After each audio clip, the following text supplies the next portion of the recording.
ආදරණීය දරුවනි අපිට දැන් සාකච්ඡා කරන්න තියෙන්නේ ඇල්කලොයිඩ් නිස්සාරණය.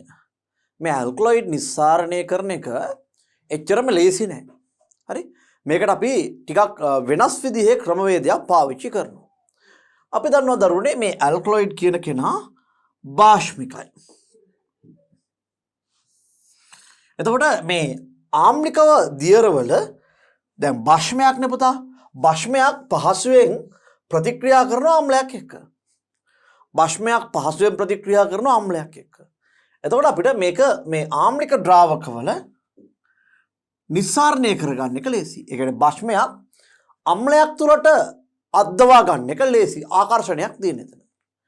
එතකොට අපි ඇල්කලොයිඩ් නිස්සාරණය කරන්න පාවිච්චි කරන ක්‍රමවේදය තමයි මේ තියෙන්නේ. හරි. අපි ඉස්සෙල්ලාම මේ ශාක පත්‍ර ගන්නවා. ඒ කියන්නේ අපි ඇල්කලොයිඩ් සහිත ශාක පත්‍රය වෙන්න පුළුවන්, ශාක මුලක් වෙන්න පුළුවන්, පැලෑටියක් වෙන්න පුළුවන්, අදාළ දේ ගන්නවා. අරගෙන මේක අපේ ප්‍රතිදාන අනිත් ප්‍රතික්‍රියකයක් එක්ක. එහෙම නැත්නම් අපි මේක නිස්සාරණය කරන්න දාන ද්‍රාවකයත් එක්ක හොඳට ප්‍රතික්‍රියා කරන්න චූටි කෑලි වලට කඩා ගන්නවා. හරි. ඊට පස්සේ අපි මොකද කරන්නේ? මේකට 10% විතර තනුක ඇසිඩික් අම්ලය එකතු කරනවා. ඇසිඩික් කියන්නේ අම්ලයක් නේ. එතකොට ඇල්කලොයිඩ් භාෂ්මයක් නේ. අපි මේකට ගොඩක් සාන්ද්‍ර ඇසිඩික් නෙමෙයි 10%ක් විතර සාන්ද්‍ර ඇසිඩික් අම්ලය එකතු කරනවා. ඊට පස්සේ අපි මේක විනාඩි 20ක් විතර කූල් වෙන්න තියෙනවා. එතකොට මොකද කරන්න පුතේ? දැන් ඊළඟට මොකද කරන්නේ? මේකට ඇමෝනියා දියර එකතු කර මේ ද්‍රාවකය භාෂ්මික කරගන්නවා. එතකොට අපිට ඊළඟට මොකද කරන්නේ? මේ බේරුම් පුළිලයක් පාවිච්චි කරලා මේ ඩයික්ලෝරෝමෙතේන් මිශ්‍රණයක් දාලා නිස්සාරණය කරගන්න පුළුවන්. එතකොට අපිට ඩයික්ලෝරෝමෙතේන් ද්‍රාවකයේ ද්‍රාවණය තුල දිය වෙනවා. ඊට පස්සේ මේ ඩයික්ලෝරෝමෙතේන් වලින් ඩයික්ලෝරෝමෙතේන් වාෂ්ප කරලා ඇල්කලොයිඩ් ස්පටිකය ගන්න පුළුවන්. ඊට පස්සේ මේ ඇල්කලොයිඩ් පිරිසුදු කරගන්න අපිට පිරිසුදු කරගැනීමේ ක්‍රමවේදයන් පාවිච්චි කරන්න පුළුවන්. අපි ඉස්සරහට කතා කරනවා. ඊට පස්සේ මේ පිරිසුදු කරගත්ත ඇල්කලොයිඩ් හඳුනා ගන්න අපි ඩ්‍රැගන් ඩ්‍රොප් ද්‍රාවණයක් පාවිච්චි කරනවා. ඇල්කලොයිඩ් ඩ්‍රැගන් ඩ්‍රොප් එක රතු දුඹුරු අවක්ෂේපයක් ලබා දීම සිද්ධ වෙනවා. හැබැයි දැන් මේ කාරණය මෙහෙම කිව්වට මෙච්චර සරල නැහැ. හරි. අපි කුඩාවට කපනවා, ඇසිඩික් අම්ලය එකතු කරනවා, ඊට පස්සේ විනාඩි 20ක් විතර තියලා සිසිල් කරනවා, ඊට පස්සේ ඇමෝනියා දියර දාලා භාෂ්මික කරගන්නවා, බේරුම් පුළිලෙන් ඩයික්ලෝරෝමෙතේන් දාලා නිස්සාරණය කරගන්නවා, ඩයික්ලෝරෝමෙතේන් තුල දිය කරගන්නවා, ඇල්කලොයිඩ් ස්පටික වෙන් කරගන්නවා, ඊට පස්සේ පිරිසුදු කරගන්නවා. දැන් මේ කතාව මෙහෙම සරලව කිව්වට මේක කරන විදිහ චුට්ටක් දිගයි. අපි බලමු මොකද්ද මේ සඳහා කරන්න කියලා. හරි. අපි ආඩතෝඩා කියන්නේ අපි දන්නා පාවට්ටා. විශේෂයෙන්ම ඔය සොසන රෝග වලට, සෙම් රෝග වලට විශේෂයෙන්ම අපේ අම්මලා තාත්තලා ඉස්සර මුතුන් මිත්තෝ කසාය හදලා දෙනවා. නේද? ඒ වගේම තමයි පස්පංගුව, දසපංගුව මේ හැම දෙයකම මේ ආඩතෝඩ එහෙම නැත්නම් පාවට්ටා කොළ අඩංගු වෙන මේක හිතන හොඳ ඖෂධීය ගුණයක් තියෙන සංයෝගයක්. ඉතින් අපි ඉස්සරලම මේ වැඩේට ආඩතෝඩ කොළ 3-4ක් විතර ගන්නවා. ගොඩක්ම මෝරපුවා නෙමෙයි. සාමාන්‍යයෙන් අර ලපඩි මේවත් නෙමෙයි මධ්‍යම ප්‍රමාණයේ ආඩතෝඩ 3-4ක් විතර ගන්නවා. හරි. ඊට පස්සේ අපි මේකට ගන්නවා ඇසිඩික් අම්ලය. ඊට පස්සේ ඇමෝනියා ද්‍රාවණය. එතකොට මේක ආම්ලිකයි, මේක භාෂ්මිකයි. ඩයික්ලෝරෝමෙතේන් 45ක් මිලිලීටර. ඩ්‍රැගන් ඩ්‍රොප් අපි ඩ්‍රැගන් ඩ්‍රොප් ගන්න පුතේ මොකටද? ඔව් මේ ඇල්කලොයිඩ් හඳුනා ගැනීමට තමයි ඩ්‍රැගන් ඩ්‍රොප් ගන්නෙ. රයිට්. ඩ්‍රැගන් ඩ්‍රොප් එක රතු දුඹුරු අවක්ෂේපයක් දෙනවා නම් ඇල්කලොයිඩ් තියෙනවා එතන. හරි. දැන් අපි ඉස්සරලම කරන දේ තමයි පුතේ අපි මෙන්න මේකට කියනවා මේ සොක්ස්ලට් ඇපරේට් එක කියලා. සොක්ස්ලට් ඇපරේට් එක කියලා. මේ ඇපරේට් එකේ විශේෂත්වය තමයි අපිට අඩු ද්‍රාවක පරිමාවක්, ඒ වගේම සංයෝග අඩු ප්‍රමාණයක් තියෙද්දි ගන්න තියෙන හොඳ සිස්ටම් එකක් තමයි මේක. හැබැයි මේ ඇපරේට් එක පාවිච්චි කරන්න හොඳ පළපුරුද්දක් අවශ්‍ය වෙනවා. ඉතින් මේක මෙන්න මෙතනින් ගලවන්න පුළුවන්.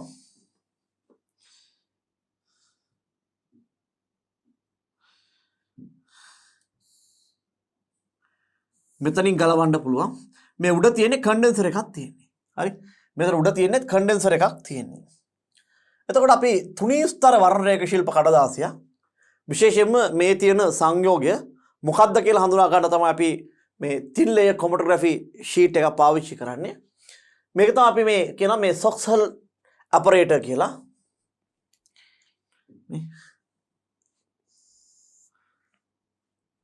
හරි මේක Soxhall apparator කියලා කියන අපි ප්‍රොනවුන්ස් කරන ටිකක් අමාරුයි. Soxhall මේ අල්හයන්න ලට් මේ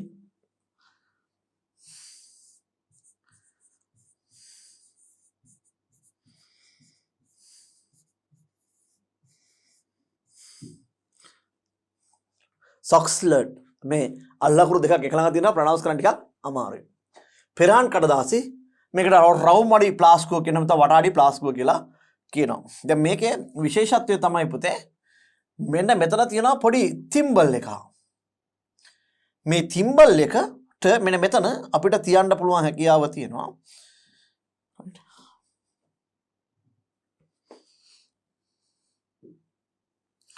මෙන්න මෙතන පොඩි තිම්බල් එකක් තියෙනවා.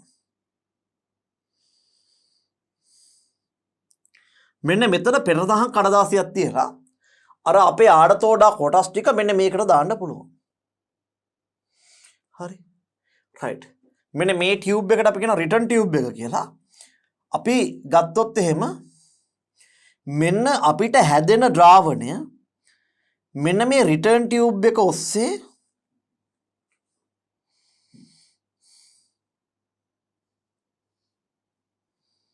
ආපසු වැගිරීම සිද්ධ වෙනවා. ආපසු මෙහෙම රිටර්න් ටියුබ් එක ඔස්සේ වැගිරීම සිද්ධ වෙනවා. හරි අපි කොහොමද මේ වැඩේ වෙන්නේ කියලා ප්‍රතිවාහ කරන එක. එතකොට අපි මෙන්න මේ කන්ඩෙන්සර් එක තුලදී අපිට මෙන්න මේකෙදිත් අපි කන්ඩෙන්සර් එකට ජලය ඇතුල් කරන්න මෙතනින්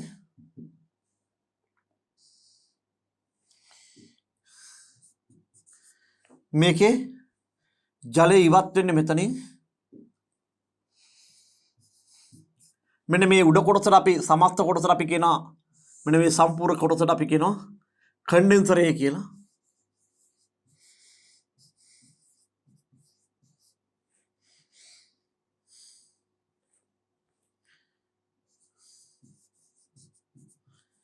කන්ඩෙන්සර් එක කියලා කියනවා. එතකොට මම රිටර්න් ටියුබ් එක ගැන කිව්වා. එතනින් පස්සේ තිම්බල් එක තියෙන තැන අපි රිසර්වර්ස් දෙකක් තියෙනවා. රිසර්වර් එකක් කියලා කියන්නේ සාමාන්‍යයෙන් ලෝවර් රිසර්වර් එක කියලා කියන අපේ ද්‍රාවක දාන එක. මේ ද්‍රාවක తాවකාලිකව රැඳෙන තැන තමයි මේ අපර් රිසර්වර් එක කියලා කියන්නේ. හරි. රිසර්වර් එකක් කියලා කියන්නේ ජලයේ රැඳෙන ස්ථානයක්. හරි. දැන් වැවකටත් අපි සාමාන්‍යයෙන් රිසර්වර්ස් කියලා කියනවානේ. හරි.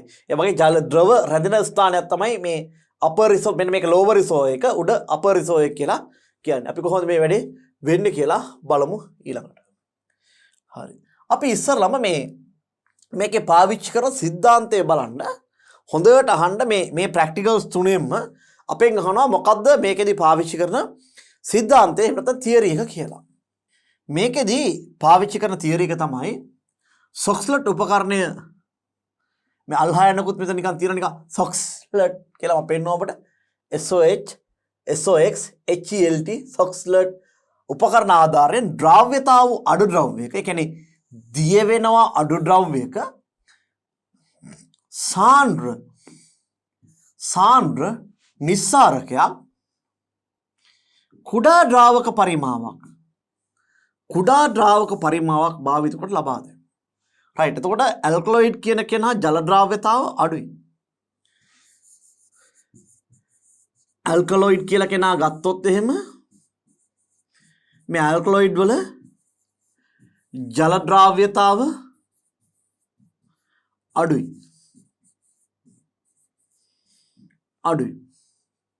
එතකොට අපිට මේ ඇල්කලොයිඩ් වල මේ පරීක්ෂණයේ විශේෂත්වය තමයි මට ලැබෙන්නේ සාන්ද්‍ර නිස්සාරකයක්. හරි. හැබැයි මේකට මට අවශ්‍ය වෙන්නේ ඊටාම කුඩා ද්‍රාවක පරිමාව.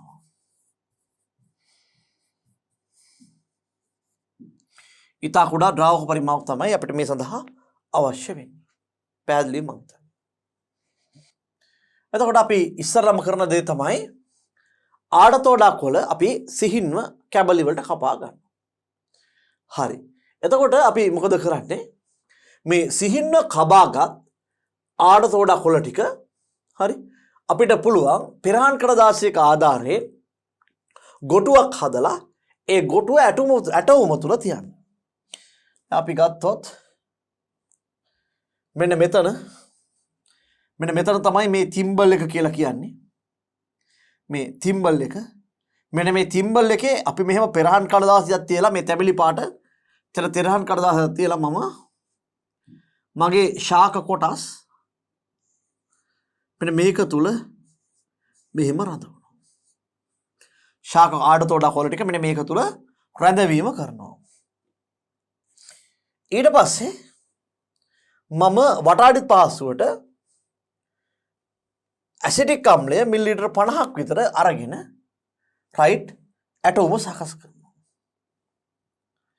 දැන් මම මේකට දානවා 10%ක් විතර ඇසිටික් අම්ලය. ඇසිටික් අම්ලය දානවා. අපි කිව්වා ආඩතෝඩා භාෂ්මිකයි ඇසිටික් අම්ලය මද වශයෙන් ආම්ලිකයි. භාෂ්මික ද්‍රව්‍යයක් ආම්ලික කෙනෙකුට නිස්සාරණය කර ගැනීම පහසුයි. හරි. දැන් අපි ගත්තොත් එහෙම මේ කඩදාසි පෙරහන් කඩදාසි වලින් හදපු ගොටුව තමයි මේ තියෙන්නේ. සිහින්ව කඩාගත්ත ආඩතෝඩා කොළ මේ තියෙනවා. එතකොට අපි ගත්තොත් එහෙම කන්ඩෙන්සර් එක මේ වතුර ඇතුළට යවන්න පුළුවන් අපිට පහලින්. ඇතුළට යවන්න පුළුවන් වතුර එළියට යන්න පුළුවන්. එතකොට පුතේ දැන් වතුර මම මෙහෙම ඇතුළට යවුවොත් තමයි මේක ක්‍රමානුකූලව මොකද වෙන්නේ? මෙන්න මේ ආකාරයට මේක පිරලා යන්නේ. හරි. පිරලා ඉහළට යන්නේ. එතකොට මේ වටාඩි ප්ලාස්කුවට මම දාලා තියෙනවා මෙන්න මේ තියෙන රිටර්න් ටියුබ් එක. රයිට්. දැන් මොකද වෙන්නේ?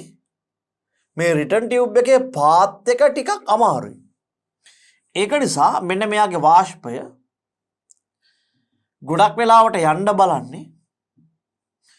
දැන් මේක මම ප්‍රතිවාහ කරනවා. අපි මෙන්න මේක රීෆ්ලක්ස් කරනවා කියලා කියනවා. ප්‍රතිවාහ කරනවා. මෙන්න මෙයා.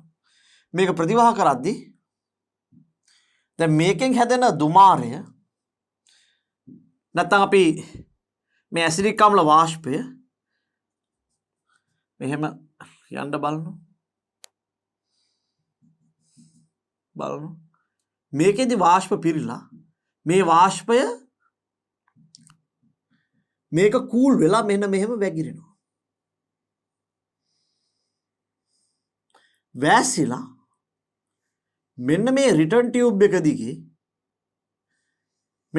ටියුබ් එක දිගේ ආපහු ද්‍රව වෙලා මෙතනට වැටෙනවා. මේ රිටර්න් ටියුබ් එක දිගේ ද්‍රව වෙලා මේ උඩට යන්නේ වාෂ්ප විදියට මේක මේ කන්ඩෙන්සර් එක නිසා ද්‍රව වෙලා ආපහු වැටෙනවා. හරි. හැබැයි දැන්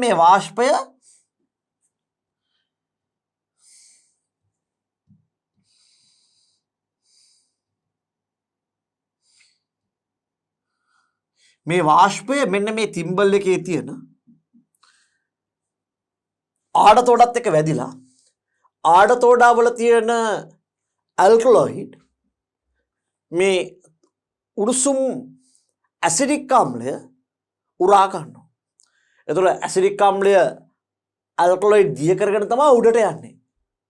එතකොට මේ ඇසිඩික් මෙතනින් වාෂ්පන ඇසිඩික් මෙන්න මේ තිම්බල් එකේ තියෙන කෙනාව තිම්බල් එකේ තියෙන ඇල්කලොයිඩ් දිය කරගෙන ඉහළට යනවා. ඉහළට ගිහින් වාෂ්පයක් විදිහට ගියපු කෙනා ද්‍රව වෙලා ආපහු මෙන්න මේ රිටර්න් ටියුබ් එක දිගේ මෙතනට එනවා. ආයෙ පාරක් මොකද වෙන්නේ? අර ගත්ත ටිකම ආයෙත් ඇසිඩික් අම්ලය මෙතන තියෙන්නේ. ඇසිටික්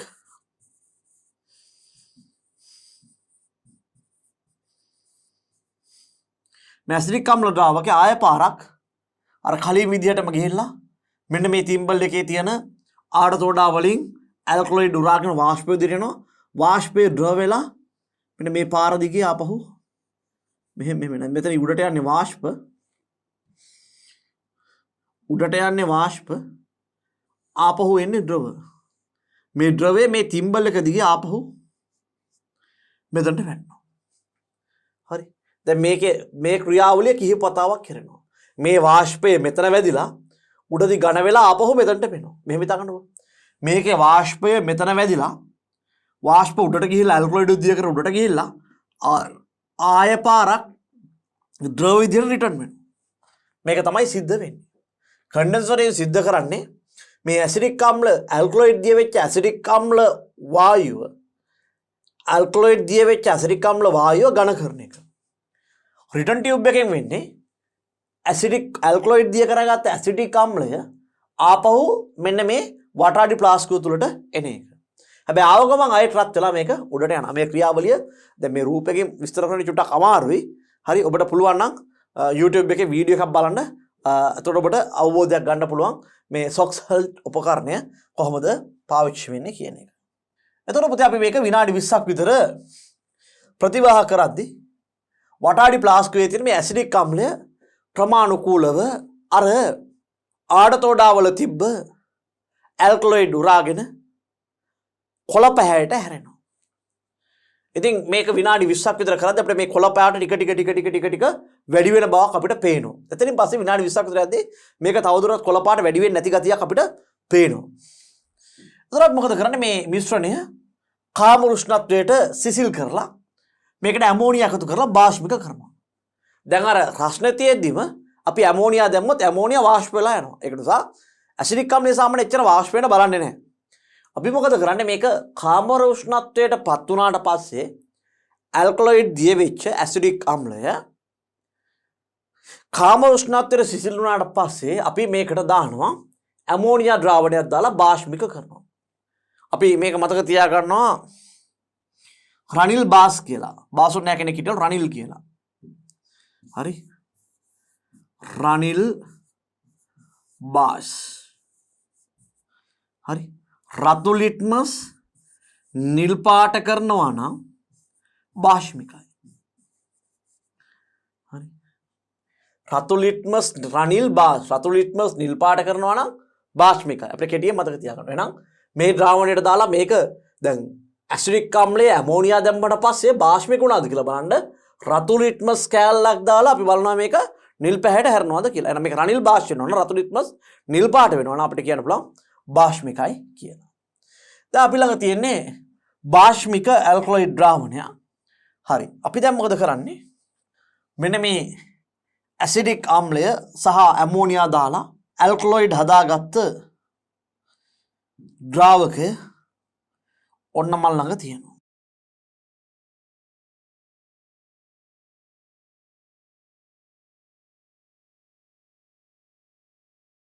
ඔන්න මල් ළඟ දැන් මෙයා තියෙනවා.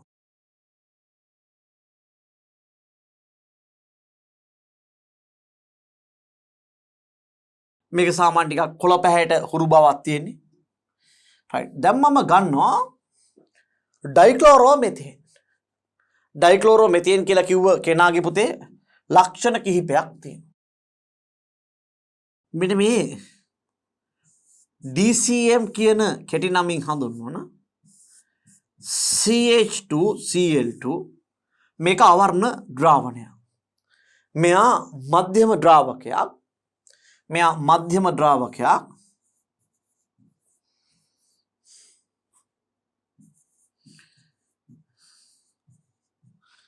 මෙයාට හැකියාව තියෙනවා ජලයට වඩා හොඳින්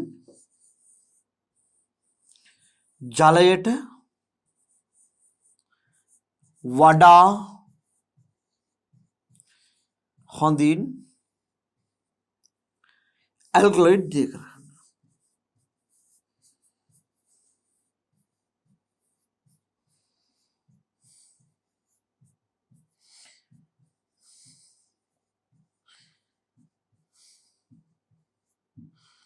ජලයට වඩා හොඳටින් ඇල්කලොයිඩ් දිය කර ගැනීමේ හැකියාව තියෙනවා මෙන්න මේ CH2Cl2.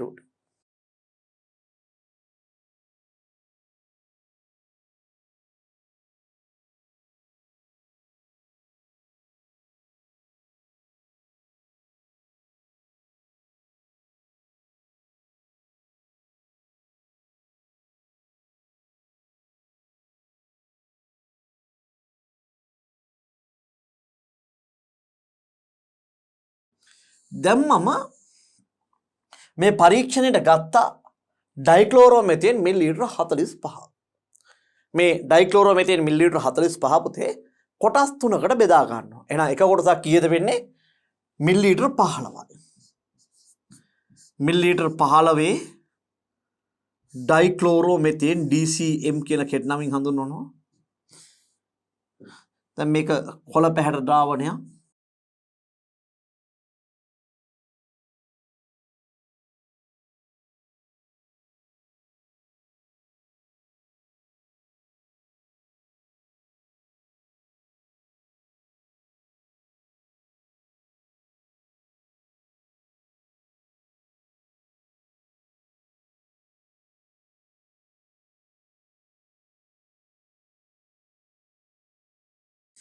මේක වගේම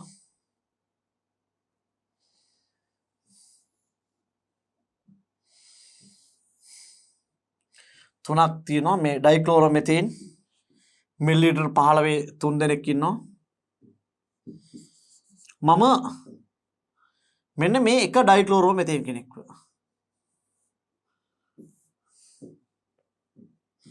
මේ එක්කෙනෙක්ව දානවා මේකට. එක්කෙනෙක්ව දානවා මෙන්න මේකට. හරි. රයිට්. අතන මම ඩයික්ලෝරෝමෙතේන් 15ක් දාලා මේකට කියන අපි ජලීය ද්‍රාවණය කියලා. මේකට මම 15ක් දානවා. දාලා මම මෙයාව දානවා බේරුම් පුනීලයකට. බේරුම් පුනීලයකින් කරන්නේ අපිට ඝනත්වයේ අසමාන දෙදෙනෙක් ඝනත්වයේ අසමාන දෙන්නෙක් අරගෙන මේ දෙන්නා වෙන් කරලා දෙන එක. දැන් මම මෙන්න මෙයාව මේකට දානවා. මේකට දාලා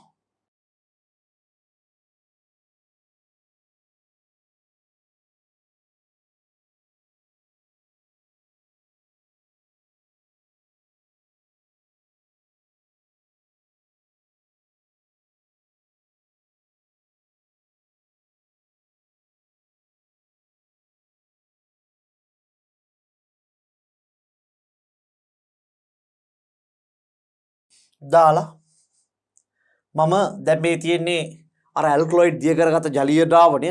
අතර මේක ආම්ලිකත් නෑ. දැන් මද වශයෙන් භාෂ්මිකයි. අපි ඇමෝනියා දාලා භාෂ්මික කරානේ.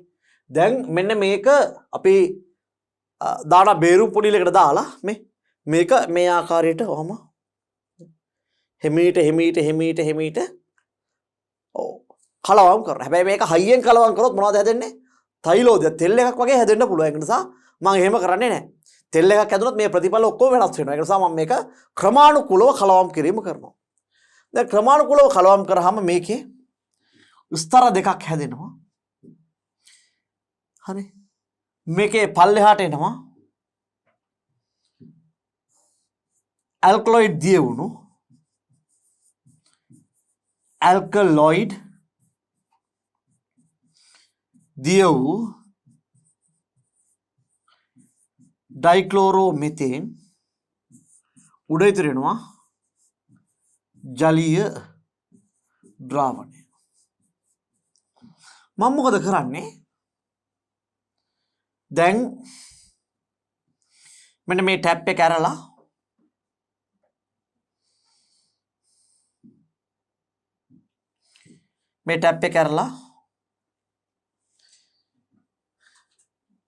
මෙන්න මේ ඇල්කලොයිඩ් ලිය වෙච්ච ඩයික්ලෝරෝමෙතේන් මෙයාගේ ඝනත්වය වැඩි. ඇල්කලොයිඩ් ලිය වෙච්ච ඩයික්ලෝරෝමෙතේන් වල ඝනත්වය වැඩි. මෙයා පල්ලෙහා ඉන්නවා. මෙයාව මම භාජනයකට ගන්නවා ටැප් එක කරලා. දැන් මේකේ ඉතුරු වෙලා ඉන්නේ මේ ජලීය ද්‍රාවණය. හරි. මම මෙන්න මේ ඉතිරි වෙච්ච ජලීය ද්‍රාවණය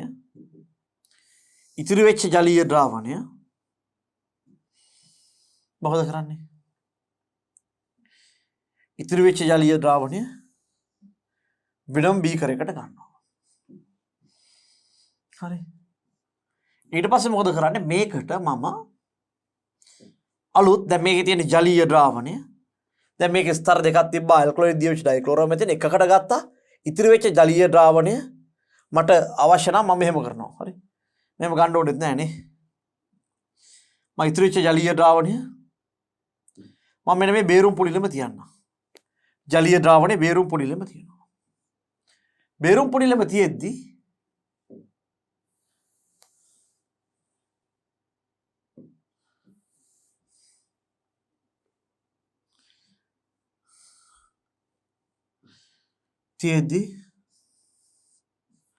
මම මේකට දානවා. මම මෙයා මේකට දානවා. හරි. මේකට දානවා. දාලා මෙයා මොකද කරන්නේ? ක්‍රමානුකූලව මෙහෙම කලවම් කරනවා. මේ අලුතෙන්ම ඩයික්ලෝරෝමෙතේන් 15ක් මේකට දාලා මේක අපි මේ ආකාරයට කලවම් කිරීම සිද්ධ කරනවා. මෙහෙම. එතකොට මොකද වෙන්නේ? හරි අලුත් ඩයික්ලෝරෝමෙතේන් දැම්මට පස්සේ මේ ඉතිරි වෙච්ච ජලීය ද්‍රාවණයට ආය පාරක් මොකද වෙන්නේ? මේක ස්තර දෙකකට වෙන් වෙනවා. එකක් තමයි මේ ඇල්කලොයිඩ් දියවෙච්ච යටට එනවා. ඇල්කලොයිඩ් දියවෙච්ච ඩයික්ලෝරෝමෙතේන් මෙතන උඩ ඉන්නවා. හරි ජලීය ද්‍රාවණය. දැන් මම දෙවනි වතාවටත් ඇල්කලොයිඩ් ඩයික්ලෝරෝමෙතේන් තුල දිය කරගත්තා. දැන් මොකද කරන්නේ? මෙන්න මේ දිය කරගත්ත ඩයික්ලෝරෝමෙතේන් ටික දෙවනි වතාවටත් මම දැන් මේකේ ඔන්න මුලින්ම ගත්ත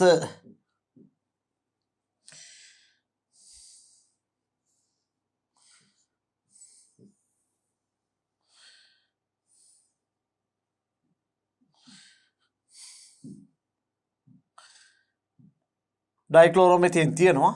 ඇල්කලොයිඩ් දියගත්ත ඩයික්ලෝරෝමෙතේන් මම දෙවනි වතාවටත් මෙයාව මේකට දානවා.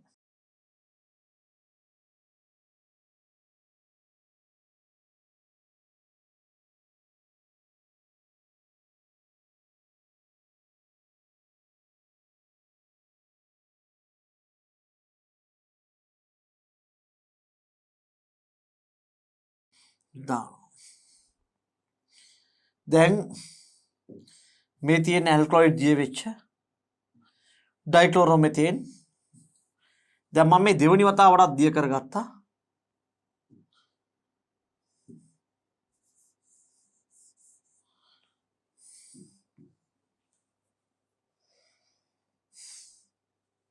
මේ ඇල්කලොයිඩ් දියවෙච්ච ඩයික්ලෝරෝමෙතේන්. එතකොට තුන්වෙනියට මම මොකද කරන්නේ? දැන් මගේ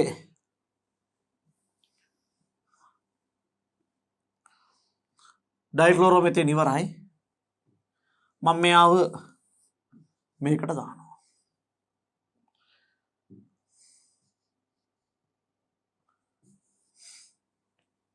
මේකට දානවා. දාලා මොකද වුණාම තුන්වෙනි වතාවටත් මම ඔන්න මේ ඉතිරි වෙච්ච ජලීය ද්‍රාවණයට ඩයික්ලෝරෝමෙතේන් පිරෙව්වා. දැන් මං අන්තිම අලුත් ඩයික්ලෝරෝමෙතේන් 15ක් දැම්මා. දාලා මම මේක ක්‍රමානුකූලව කලවම් කරනවා. කලවම් කරද්දි මොකද වෙන්නේ? මේ ජලීය ද්‍රාවණයේ තියෙන ඇල්කලොයිඩ් තවදුරටත් තියෙනවා නම් ඒ ඇල්කලොයිඩ් පහළට එනවා. ජලීය ද්‍රාවණය උඩ ඉතුරු වෙනවා. මම මේ තුන්වෙනි වතාවටත් ඇල්කලොයිඩ් දිය කරගත්ත ඩයික්ලෝරෝමෙතේන් මම මෙන්න මේ භාජනයට දානවා. දැන් මම මෙන්න මේ බේරුම් පොඩියට එකපාරක් දැම්මා ඩයික්ලෝරෝමෙතේන් දාලා ඇල්කලොයිඩ් දිය කරගත්තා. දෙවෙනි වතාවටත් අලුතෙන් තව 15ක් දැම්මා ඩයික්ලෝරෝමෙතේන් දිය කරගත්තා. තුන්වෙනි වතාවටත් ඩයික්ලෝරෝමෙතේන් 15ක් දැම්මා දිය කරගත්තා. පුතේ මේ ඩයික්ලෝරෝමෙතේන් වාෂ්පශීලී වෙන්න ඕනේ. ජලයට වඩා හොඳින් ඇල්කලොයිඩ් දිය කරගන්න ඕනේ. හැබැයි ඇල්කලොයිඩ් එක ප්‍රතික්‍රියා නොකරන්න ඕනේ. වාෂ්පශීලී වෙන්න ඕනේ. ජලයට වඩා හොඳින් ඇල්කලොයිඩ් දිය කරගන්න ඕනේ. හැබැයි ඇල්කලොයිඩ් සමග ප්‍රතික්‍රියා කරන්නේ නැති කෙනෙක් තමයි මේ ඩයික්ලෝරෝමෙතේන් කියන්නේ. ඩයික්ලෝරෝමෙතේන් මධ්‍යම ප්‍රමාණයේ ද්‍රවීය ද්‍රාවකයක්. දැන් එහෙනම් ඔන්න මම තුන් වතාවකදී ඩයික්ලෝරෝමෙතේන් 45 15 ගානේ තුන් පාරක් දාලා මම දිය කරගත්තා. හරි. එතකොට දැන් අපි මේ තුනම එකට එකතු කරගත්තා. රයිට්. එතකොට මම දැන් මෙන්න මේ කෙනාව දැන් ඔය තුන් වතාවක් ගත්ත මිලිලීටර් 45 බීකරයකට හරි තරමක ලොකු ටිකක් ලොකු පරීක්ෂණ නලයකට හරි දාලා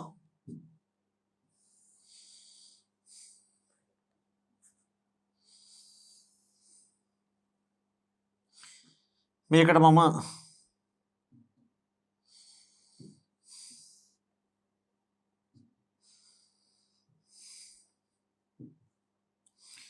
දැන් ඔන්න ඩයික්ලෝරෝමෙතේන් ඉන්නවා. මම මෙයාව ආධාරයක රඳවලා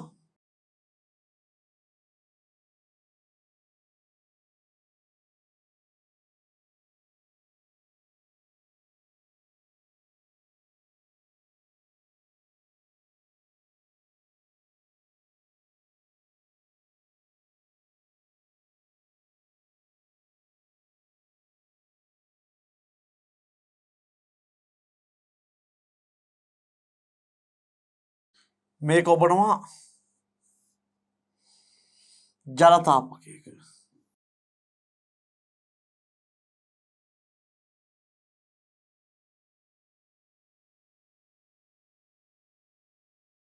ඔන්න ජලය දාලා බීකරයක දැන් මේක තියෙනවා.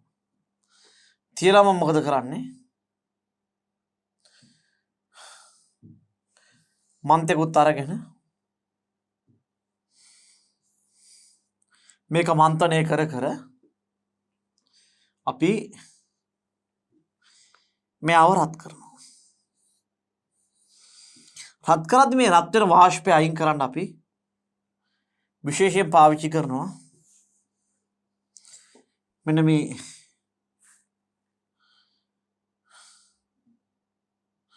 දුම් කූඩුවක්. මේකට දුම් කූඩුවක් පාවිච්චි කරනවා මේක උඩ. හේතුව මෙන්න මේ පිට වෙන වාෂ්පය මේ පිට වෙන වාෂ්ප ක්‍රමානුකූලව ඉවත් කරගන්න. හරි. මේ පිට වෙන වාෂ්පය ක්‍රමානුකූලව ඉවත් කරන්න තමයි අපි මේ ආකාරයට මේ රත් කර කර ජලතාපකයක දාන්නේ. පුතේ, ඇයි ජලතාපකයක් පාවිච්චි කරන්නේ කෙලින්ම මේ ඩයික්ලෝරෝමෙතේන් රත් කරන්න නැතුව? ඩයික්ලෝරෝමෙතේන්ගේ එක තැනක් දැන් මේ හිත මේක පරීක්ෂණ නලය කියලා.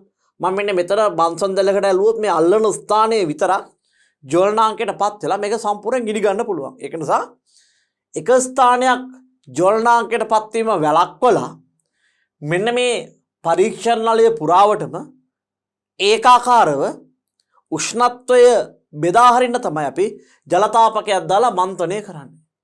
එතකොට මේ වාෂ්පය ඉවත් කිරීම සිද්ධ කරන්නේ අපි දන්නවා ඩයික්ලෝරෝමෙතේන් කියන වාෂ්පශීලී කෙනෙක්.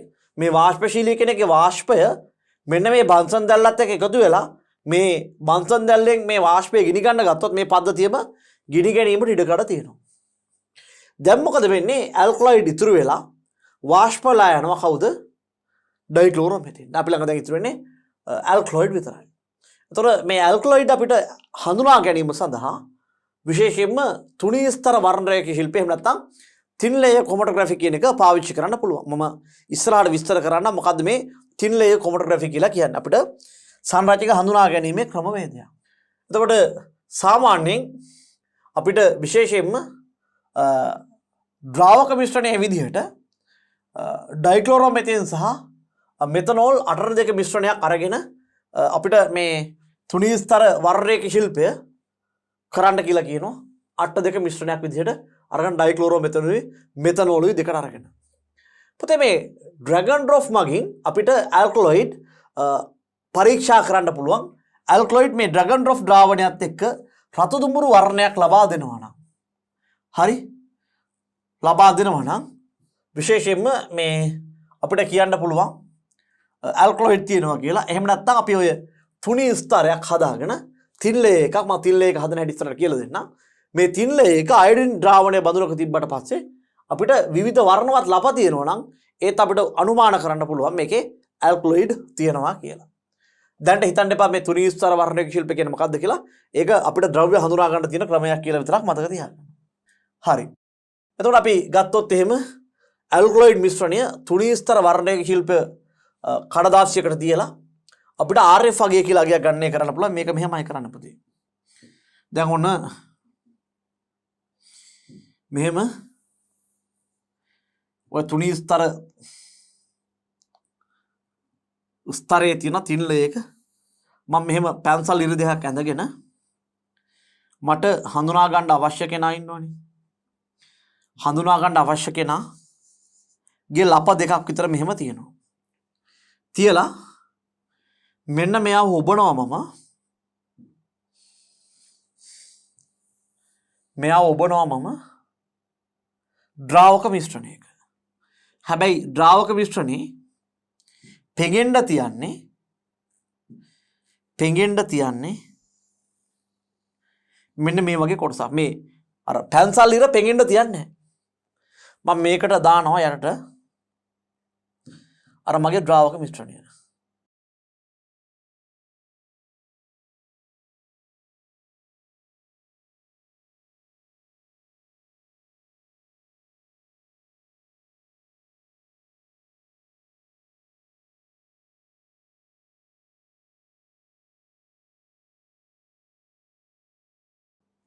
මෙච්චරක්ම පිරෙන්න තියෙනවා.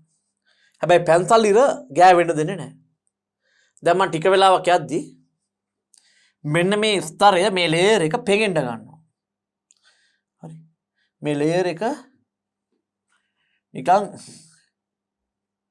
පෙඟෙන්න ගන්නවා. තෙත් වෙන්න ගන්නවා මෙහෙම. මේක තෙත් වෙනවා. මේක තෙත් වෙලා මෙන්න මෙතනට එනවත් එක්ක මේ තෙත ගතිය මෙතනට එනවත් එක්ක මම මේක මේ ෂීට් එකේ එළියට ගන්නවා. තෙත ගතිය එනවත් එක්කම මේ ටිකක් මම මෙහෙම ඔබලා තියෙදි මේ තියෙන තෙත ගතිය මේක දිගේ මෙහෙම යනවා.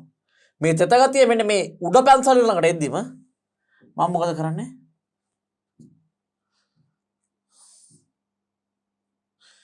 මේක අයින් කරනවා.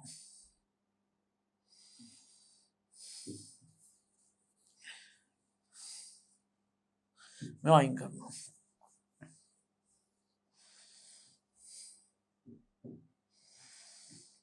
මම මේ දල විදිහට කියලා දෙන්න පුතේ. එතකොට මේ තිත් මට මෙන්න මේ වගේ තිත් වගේක් ඇති වෙනවා සමහර ලාවට. මේ දෙකේ එකම විදිහට තමයි තිත් ඇති වෙන්නේ. මම හිතනවා මේ තියෙන්නේ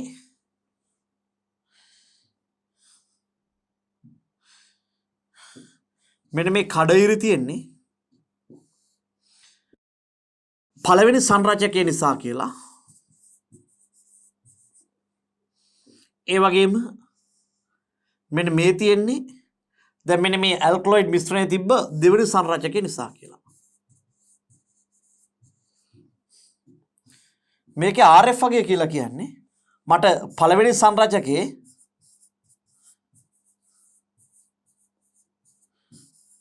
RF වගේ කියලා කියන්නේ මම මෙන්න මේ පැන්සල් ඉරේ ඉඳලා පළවෙනි සංරචකයට තිබ්බ දුර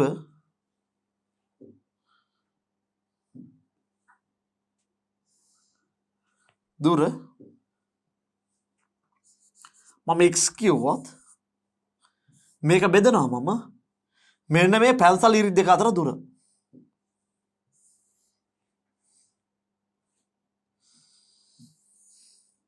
මෙන්න මේ දුර මම කැපිටල් H කියලා කියනවා. ඒ වගේම මේකට දශම ගාණක් එන්නේ. මට මෙන්න මේ දෙවන සංරචකයේ RF වගේ අවශ්‍ය නම් අපිට ලියන්න පුළුවන්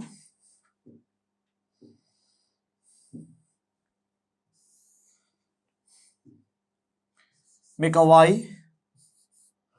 y බෙදීම h කියලා. y බෙදීම h කියලා. මට මෙන්න මෙතන යන උත්තරයක් මේ උත්තරය පොඩි chart එකක් තියෙනවා. මේ chart එකෙන් බැලුවා නම් මට හොයාගන්න පුළුවන් මොකද්ද මේ එක සංරචකය කියන්නේ කියලා. මෙයා උත්තරේ මේ chart එක බැලුවා මට හොයන්න පුළුවන් මොකද්ද මේ සංඝටකය කියලා. ඔක තමයි කරන්නේ. හරිද? ගොඩක් වෙලාවට අපි නොදන්න සංයෝග හඳුනා ගන්න තමයි මේ වැඩේ කරන්නේ. දල විදිහට පොඩි අයිඩියා එකක් ගන්න. හරි. එතකොට පුතේ විශේෂයෙන්ම මේ සොක්ස්ලට් උපකරණයේ තියෙන වාසි සහ අවාසි. වාසි තමයි අපිට සාන්ද්‍ර නිස්සාරකයක් ගන්න පුළුවන්. අඩු ද්‍රාවක ප්‍රමාණයක් ගන්න පුළුවන්. අඩු ද්‍රාවක ප්‍රමාණයක් පාවිච්චි කරලා. මේක අවාසි තමයි ගත වෙන කාලය තරමක් වැඩි. ඒ වගේම ශිල්පීය නිපුණතාවයක් අවශ්‍ය වෙන මේ උපකරණය ක්‍රියාත්මක කරවීම සඳහා. හරි. විශේෂයෙන්ම මේ අපිට ඩ්‍රැගන් ඩ්‍රොප් නැත්තම් අයඩින් පාවිච්චි කරන්න පුළුවන්. සාමාන්‍යයෙන් මේ සොක්ස්ලට් වෙනුවට අපිට සාමාන්‍ය විදිහට ප්‍රතිවාහ කරලත් ආඩතෝඩ නිස්සාරණය කර ගැනීමේ හැකියාව තියෙනවා. ඒ කියන්නේ අපිට ඔය හුමාලාසෝනයට වගේ භාජනය කරලත් මේ වැඩේ කරගන්න පුළුවන්. හැබැයි සොක්ස්ලට් උපකරණය කියන කෙනා ඊට වැඩිය කාර්යක්ෂමතාව වැඩි. ඒ වගේ අපිට ලැබෙන ඵලදාව ගත්තොත් සොක්ස්ලට් උපකරණයේදී සාන්ද්‍රණය වැඩි සාන්ද්‍රණයක් සහිත කෙනෙක් ලබා ගැනීමේ හැකියාව තියෙනවා. හැබැයි අවාසියක් තමයි ගත වන කාලය තරමක් වැඩි වීම. එතකොට අපි ගත්තොත් එහෙම පුතේ අපි මේ නිකොටින් ද්විතීක පරිවෘත්තවල තියෙන මේ ක්‍රියාකාරී කාණ්ඩ අපි හඳුනා ගන්න යන්නේ. අපිට තියෙනවා මුලින්ම මේ දුම්කොළවල තියෙන නිකොටින්. ඔබට පේනවා මේ තියෙන නිකොටින් නේ. එතකොට අපි ගත්තොත් එහෙම මේ නිකොටින් ඔබට පේනවා මෙතන මේ නයිට්‍රජන් සහිත මේ බෙන්සීන් වලයක මේ නයිට්‍රජන් තියෙනවා. ඒ වගේම ටිකක් මෙතන පංචාශ්‍රාකාර විශේෂයෙන්ම ටිකක් දරුණු ස්වරූපයක් තියෙනවා මෙතන. ඉතින් මේ නිකොටින් ගත්තොත් එහෙම පුතේ මේ දුම්කොළ වල තියෙන නිකොටින් විශේෂයෙන්ම ඔබගේ ශරීරය හානි කරනවා. හරි? ඔබ දැකලා තියෙනවා දුම්බීම හෘදයාබාධ ඇති කරයි. දුම්බීම ලිංගික බෙලහීනතාව ඇති කරයි. දුම්බීම පිළිකාකාරක ඇති කරයි කියලා. දැන් විකුණන කෙනා මේක කියලා විකුණද්දිත් අපේ අබුද්ධිමත් සමහර ශිෂ්‍යෝ සමහර වැඩිහිටියෝ මෙන්න මේ නිකොටින් කෙරෙහි ඇල්මක් දක්වනවා. ඉතින් විකුණන කෙනාම කියනවා මේකේ තියෙන හානි මේකයි කියලා. ඒත් ඇඩික්ෂන් එකකට ලක් වෙලා තියෙනවා. හැබැයි සමහර වෙලාවට මේ ඇඩික්ෂන් එක නැති කරගන්න අමාරුයි කියලා කියනවා. ඒත් මම හිතන්නේ උත්සාහය තියෙනවා ඕනම ඇඩික්ෂන් එකක් තියෙනකොට යන්න පුළුවන්. හැබැයි ඔබ මේ දේ අත්හදා බලන්නත් එපා කියලා මම ආදරේ දරුවන්ගෙන් ආදරෙන් ඉල්ලා සිටිනවා. මෙය ඊතරම්ම දරුණුයි. හරි? හැබැයි විශේෂයෙන් මේ නිකොටින් විවිධ ඖෂධ නිෂ්පාදන සඳහා පාවිච්චි කරන අවස්ථා ඕන තරම් තියෙනවා. ඉතින් ඒ හොඳ පැත්තට ගන්න තියෙන දෙයක් නරක පැත්තට ගැනීම තමයි වැරද්ද වෙලා තියෙන්නේ. ඉතින් නිකොටින්ගේ හැඩය චුට්ටක් මතක තියාගත්තොත් වඩාත් යෝග්‍යයි. ඒ වගේම තමයි කැෆේන් ඔබට පේනවා මේ කැෆේන්ගේ හැඩය විශේෂයෙන්ම කැෆේන් අපි දන්නවා තේ කොළවල කෝපි වල තියෙන උත්තේජකයක්. ඒ වගේම දැන් මේ කැෆේන් කියනත් වොන්ට වැඩි වුණොත් හොඳ නැහැ. ඇබ්බැහිමක් විතර තේ බොනවා එක එච්චරම හොඳ නැහැ. හැබැයි අපිට පැය 3-4කට සැරයක් පාඩම් කරන වෙලාවට හොඳ උත්තේජකයක් මේක. නිදිමත යන්න හොඳ උත්තේජකයක්. රයිට් අපිට මේක පරිහරණය කිරීමේ හැකියාව තියෙනවා. හැඩය පොඩ්ඩක් මතක තියාගන්න පුළුවන් නම් ගොඩක් හොඳයි. ඒ වගේම කොකේන් විශේෂයෙන්ම ලෝකයේ තියෙන විවිධ පාන වර්ගවල මෙන්න මේ කොකේන් කියන කෙනා අඩංගු වෙනවා. විශේෂයෙන්ම රයිට් මෙයාගේ හැඩය ඔබ චුට්ටක් බලන්න. කොකේන් කියන කෙනත් සමහරට මත්ද්‍රව්‍යයක් විදිහට පාවිච්චි කරන අවස්ථා තියෙනවා. ඉතින් මේ බීම් එකක් හදන්න තියෙන දෙයක් තමයි අපි කොකේන් කියන්නේ. මේකත් සාමාන්‍ය උත්තේජකයක් කැෆේන් තරම්ම නැති වුණා. හරි. විශේෂයෙන්ම මේ ද්විතීක පරිවෘත්තජවල තියෙන ගුණ පාවිච්චි කරලා මේ ස්වභාව ධර්මයේ තියෙන අපූර්ව නිර්මාණය පාවිච්චි කරලා විවිධ ඖෂධ ඒ වගේම ආහාර රසකාරක ඒ වගේම සුවඳකාරක එහෙනම් සායම් ඒ වගේම වර්ණක ඒ වගේම ජෛව පලිබෝධනාශක ඒ වගේම පුරිනාශක වල්නාශක ආදී විවිධ ද්‍රව්‍ය ඒ වගේම ආහාර වල ගුණාත්මක බව වැඩි කරන විවිධ ආකල්න විදිහට විවිධ දේවල් පාවිච්චි කරන්න පුළුවන්. දැන් අපි ගත්තොත් එහෙම ඖෂධ විදිහට දේශීය ආයුර්වේදය තුල ඒ වගේම සිංහල වෙදකම තුල මම හිතන්නේ පාවිච්චි නොකරන පැලෑටියක් නැති තරම් මාගේ දැනුමේ හැටියට. ඒ වගේම තමයි රසකාරක අපි ආසියානුවේ දකුණු ආසියාවේ ඉන්න දූපත් රටක් විදිහට ඊටමත් ප්‍රණීත ආහාර පානය කරන රටක්. ඉතින් අපේ රටේ තියෙන මේ විශේෂයෙන්ම කුළු බඩු විශිෂ්ට ගුණාත්මක භාවයක් තියෙන නිසාම විදේශිකයෝ අතීතයේ ඉඳලා ලංකාවේ කුළු බඩු වලට ඇල්මක් දක්වනවා. ඉතින් අපේ ආහාර රස ගන්නවන්න ඒ වගේම මේ ආහාරවල තියෙන නිරෝගීභාවය රැකගන්න මේ කුළුබඩු රසකාරකයක් විදිහට පාවිච්චි වෙලා තියෙනවා. ඒ කියන්නේ රසය සහ ගුණය කියන දෙකම මේ කුළුබඩු එකතුව තියෙනවා. ඒ වගේම සගන්ධ ද්‍රව්‍ය අපි දන්නවා හඳුන්කුරු වල ඉඳලා එයාර් ෆ්‍රෙෂ්නර් එක, සෙන්ට් එක, ඒ වගේම වෙනත් විවිධ සුවඳ ගල්වන තුල අපිට ඔය ලැවෙන්ඩර්, ඊට පස්සේ ජස්මින්, ඊට පස්සේ සඳුන්, ඒ වගේම රෝස් වගේ විවිධ ස්වභාව ධර්මයෙන් ලැබෙන සුවඳ වර්ගවල් ලබා ගැනීමේ හැකියාව තියෙනවා. ඒ වගේම තමයි සමහරක් සායම්, ඔබ දන්නවා සීගිරියේ පවතින සායම් අදටත් පවතිනවා. මේ දිගු කාලීන පැවැත්මක් සහිත සායම් සහ වර්ණක මේ ස්වභාව ධර්මය තුළ අපිට ලැබිච්ච මනහත් දායකයක්. ඒ වගේම පලිබෝධ නාශක කියන අර්ථයෙන් මම ගොඩක් කැමති පලිබෝධ පරවාහරණ, කෘමි පළවාහරින කියන වචනේ මම පාවිච්චි කරොත් ගොඩක් වටිනවා මේකට. නාශනයටත් වැඩිය පළවාහරීම. ඒ වගේම වල් නාශක සහ ආහාරවල ආකලන ද්‍රව්‍ය විදිහට පාවිච්චි කරලා ආහාරවල විවිධ රටා එකම ආහාරයේ විවිධ ගුණාත්මක භාවයන් ලබා ගැනීමේ හැකියාව තියෙනවා. එතකොට අපිට තියෙනවා පුතේ මේ ද්විතීක පරිවෘත්තජ ගත්තොත් විවිධ ප්‍රභව ආකාර. දැන් අපි කිව්වා මේ ද්විතීක පරිවෘත්තජ විවිධ ප්‍රභව සහ ප්‍රයෝජන. එකක් තමයි ශාක ප්‍රභව පුතේ. තව එකක් තියෙනවා මේ විශේෂයෙන්ම සමුද්‍ර ප්‍රභව කියලා. අනිත් කෙනා තමයි සුද්ධජීවි ප්‍රභව. අපිට ද්විතීක පරිවෘත්තජ ලැබෙන ප්‍රධාන ආකාර තුනක් තියෙනවා. ශාක ප්‍රභව, සමුද්‍ර ප්‍රභව සහ සුද්ධජීවි ප්‍රභව කියන තුන. ශාක, සමුද්‍ර සහ සුද්ධජීවි ප්‍රභව. අපි ශාක ප්‍රභව ගත්තොත් එහෙම විශේෂයෙන්ම මේ තේ කොළ ගත්තොත් තේ කොළ වල තියෙන පුතේ මේ ෆ්ලේවොනොයිඩ්. මේ ෆ්ලේවොනොයිඩ් කියන කෙනා ප්‍රතිඔක්සිකාරකයක්. ශාක ප්‍රභවයක් තමයි තේ කොළ. මේ තේ පොළ වල තියෙන මේ තේ කොළ ප්‍රතිඔක්සිකාරකයක්. තේ කොළ වල තියෙනවා අනිත් පැත්තට ලක්ෂණයක් තමයි මේ රුධිර ධාවනයේ කාර්යක්ෂම කරනවා. ඒ වගේම හෘදයේ හදවත් චෞක්‍ය ආරක්ෂා කරනවා. එතකොට තේ කොළ වල තියෙනවා ෆ්ලේවොනොයිඩ් සහ එපිකැටැක්සින් කියලා දෙන්නේ. ෆ්ලේවොනොයිඩ් හොඳ ප්‍රතිඔක්සිකාරකයක්. එපිකැටැක්සින් කියන කෙනා රුධිර ධාවනයේ කාර්යක්ෂම කරනවා, හෘදයේ සෞඛ්‍ය සුරක්ෂිත කරනවා. හැබැයි මෙහෙමයි කියලා අර ඩයි දාපු තේ එහෙමනම් බීලා හරියන්නේ නැහැ. උසස් වර්ගයේ තේ තමයි මේ සඳහා අවශ්‍ය වෙන්නේ. ෆ්ලේවොනොයිඩ් right. එතකොට මේ ෆ්ලේවොනොයිඩ් වල තව ලක්ෂණයක් අපි කිව්වා මේ ටිකක් රසයක් උත් තියෙනවා කියලා. ඒ ෆ්ලේවර් එක. හරි.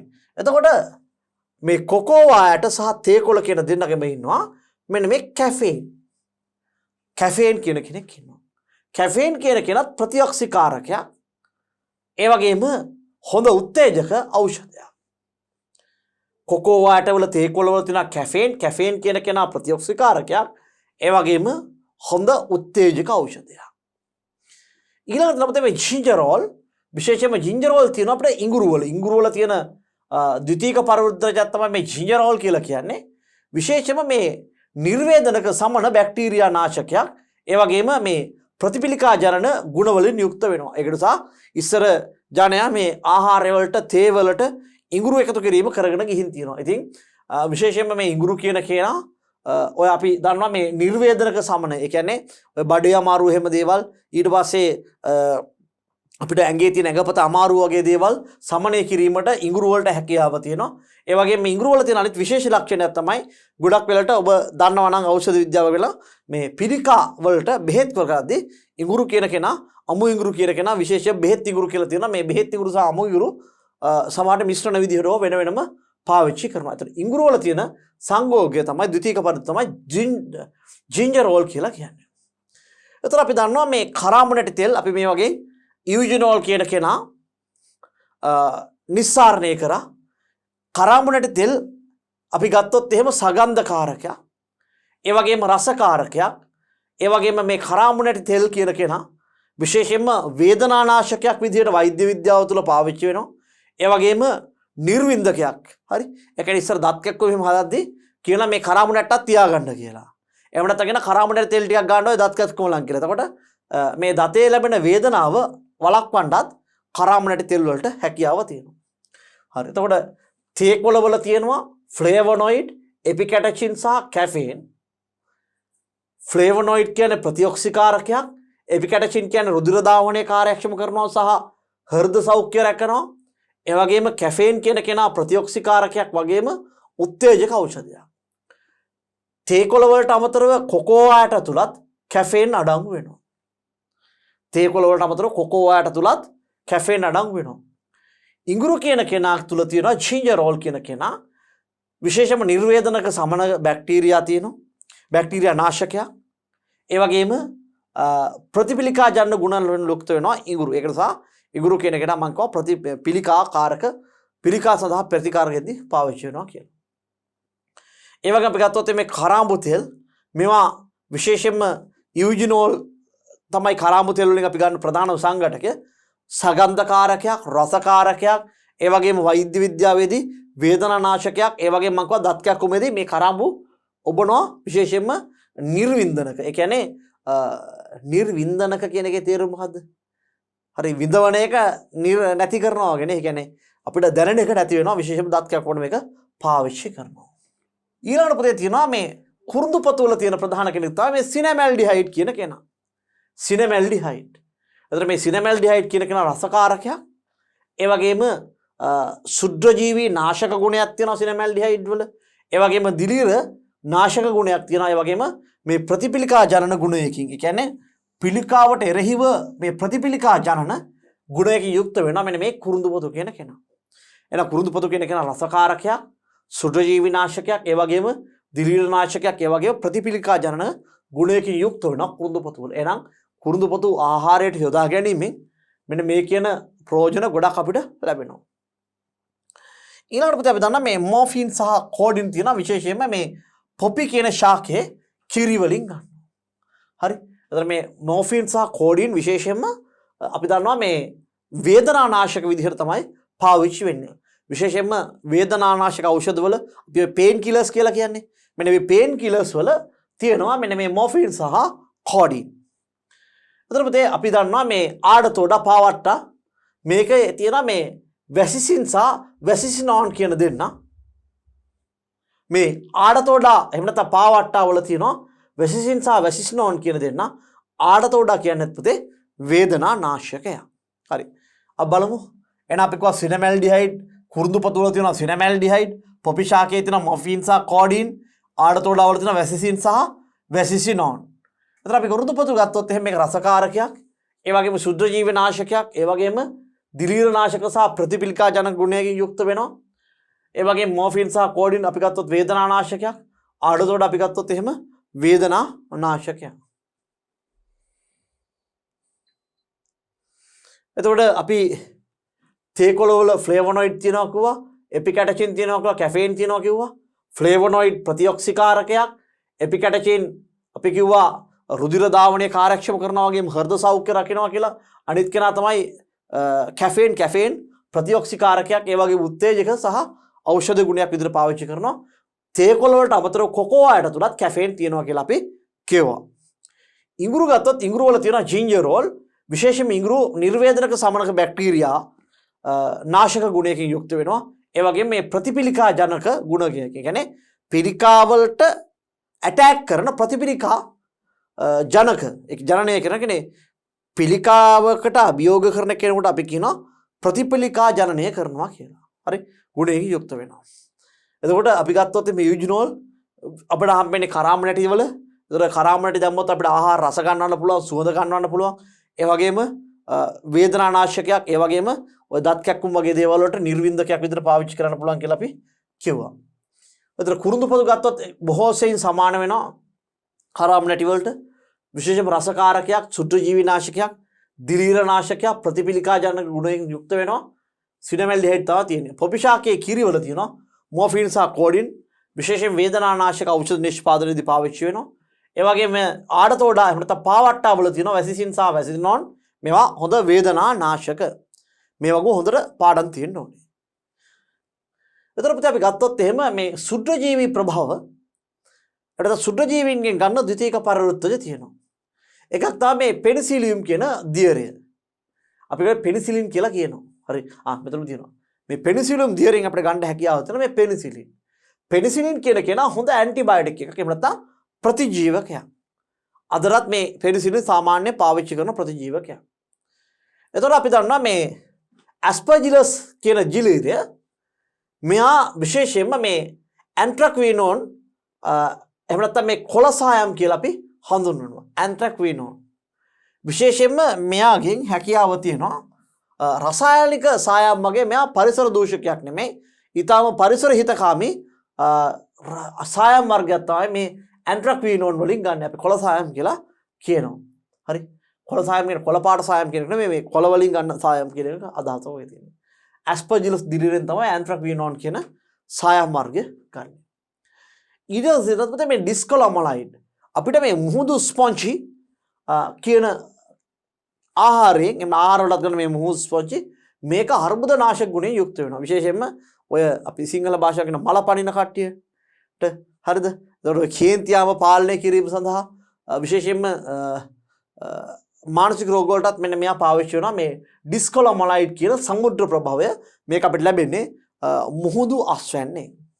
ඩිස්කොලොමලයිඩ් තමයි මේ මුහුදු ස්පොන්ජ් වල තියෙන්නේ මේක සමුද්‍ර ප්‍රභවයක්. මේකේ විශේෂත්වය අර්බුදනාශක ගුණයෙන් යුක්ත වෙනවා.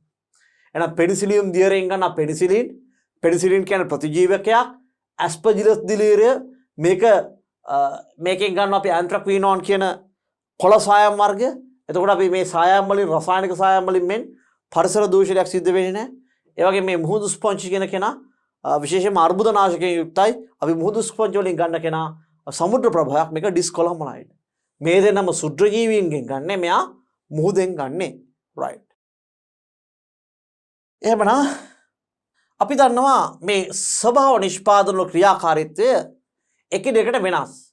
ඒ වගේම මේවා ඊටම කුඩා ජීවීන් තුල වගේම විශාල ජීවීන් තුලත් නිෂ්පාදනය වෙනවා. ඒ කියන්නේ අපි ගත්තොත් පැලෑටි සමහරක් පරිණත පැලෑටියක ඒ වගේම මහා විශාල ගහක මේ දෙකේම නිෂ්පාදනය වෙන්න පුළුවන්. හැබැයි ද්විතීක පරිවෘත්තජ නිෂ්පාදනය වෙන්නේ ජීවයේ වර්ධනය පරිණත හෝ අවසාන අවධියේ තමයි නිෂ්පාදනයක් වෙන්නේ. ඒතර මේ වගේ ලැබෙන මහඟු ප්‍රයෝජන බොහොමයක් තියෙනවා. විශේෂයෙන්ම ස්වභාව ධර්මයේ අපූර්ව නිෂ්පාදනයක් විදිහට අපි මෙන්න මේ ස්වභාව නිෂ්පාදන අගය කරන්න ඕනේ.